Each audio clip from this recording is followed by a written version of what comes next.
राजा और मछुआरे की कहानी। The king and the fisherman story. In Hindi. The king and the fisherman story. In Hindi. बहुत साल पहले अंग देश में एक राजा राज करते थे। उस राजा के पास एक बेहद खूबसूरत तालाब था जिसमें कई सारी मछलियां हुआ करती थीं। उन मछलियों की देखभाल के लिए राजा ने एक मछुआरे को काम पर रखा था। उस मछुआरे का स्वभाव बहुत अच्छा था।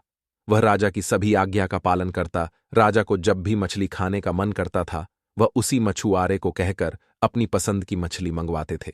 मछुआरा हर बार उनके लिए बेहद स्वादिष्ट मछली लेकर आता था। एक दिन राजा के मन में यह सवाल आया कि भला हर बार यह इतनी स्वादिष्ट और बढ़िया मछली कैसे पकड़ सकता है। तभी एक दिन राजा को अपने गुप्तचरों से पता चलता है कि मछुआरे को तो मछली पकड़नी आती ही नहीं, लेकिन फिर भी वह राजा के लिए मछली लेकर आता था। एक दिन राजा ने सोचा कि क्यों न इसकी जांच की जाए कि मछुआरा मछली कैसे पकड़ता है।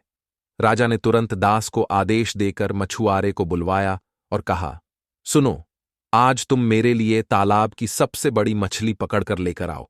मेरा मछली खाने का बहुत मन हो रहा है। राजा के आदेश के बाद मछुआरा मछली पकड़ने के लिए तालाब की ओर चल पड़ा। राजा भी दबे पांवों उसके पीछे पीछे चल पड़े। तालाब के पास पहुंचते ही मछुआरे ने एक मंत्र पढ़ा और तालाब की सबसे बड़ी मछली उसके पैरों के पास आकर गिर पड़ी। फिर मछुआरे ने तालाब को झुककर प्रणाम किया और वहां से महल की ओर निकल पड़ा। राजा पीछे से सब कुछ छिपकर देख रहे थे। यह नजारा देख उन्हें बहुत आश्चर्य हुआ।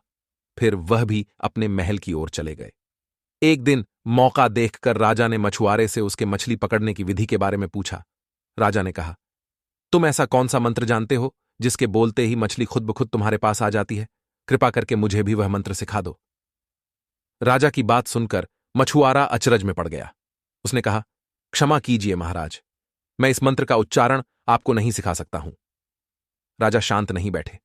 वह मछुआरे से बार बार मंत्र सीखने की जिद करने लगे।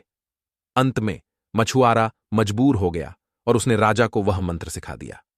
मंत्र सीखने के बाद एक दिन राजा तालाब के किनारे अकेले गए और उस मंत्र का उच्चारण किया। तभी एक मछली उनके पैरों के पास आकर गिर पड़ी। इसके बाद राजा बहुत खुश हुए। उनकी खुशी का कोई ठिकाना नहीं था। वह सबको यह बात बताना चाहते थे। एक दिन मौका देखकर उन्होंने अपने दरबार में सभी लोगों को इस मंत्र के बारे में बता दिया। राजा की बात सुनकर सभी बहुत चकित हुए और उन्होंने पूछा कि इस मंत्र के बारे में उन्हें किसने बताया। इस पर राजा ने कहा, बहुत समय पहले वह एक महान अर्षि से मिले थे। उन्होंने ही इस मंत्र के बारे में उन्हें यह जानकारी दी थी। राजा की बात सुनकर सभी मंत्री भी इस बात की सच्चाई जानने के लिए तालाब के किनारे पहुंचे और मंत्र का उच्चारण करने लगे। मंत्र